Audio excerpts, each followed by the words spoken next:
విద్యుత్ శాఖ ఆఫీసర్లు తలుచుకుంటే ఎలాంటి పర్మిషన్ అయినా ఇస్తారు, ఎందుకంటే వారి శాఖలో పవర్ ఉంది కాబట్టి. కానీ ఏదైనా భవనానికి కరెంటు సప్లై కోసం ఏర్పాటు చేసిన ట్రాన్స్ఫార్మర్లకు తగిన జాగ్రత్తలు పాటించక లైట్ తీసుకున్న తర్వాత జరిగే ప్రమాదాలకు ఎవరు బాధ్యత వహిస్తారనేది ఇక్కడ సమస్య.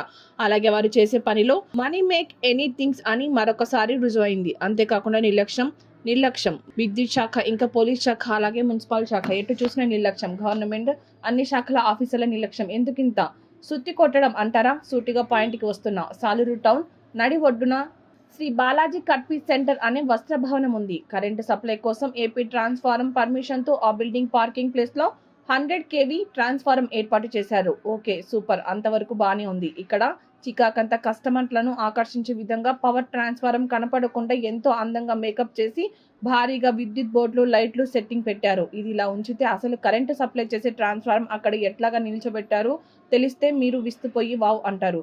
అది నిజం, మిరాకిల్. ఎలాగో చూద్దాం. క్లాత్ స్టోర్ రూమ్ భవనం ముందు గోడకు అలాగే కింద నుండి ఐరన్ రాడ్స్ వరకు చేయించి దానిపై కరెంటు ట్రాన్స్ఫార్మర్ ను గాల్లో నుంచోబెట్టారు. అసలు విద్యుత్ ట్రాన్స్ఫార్మర్ నిలబెట్టాలంటే కిందన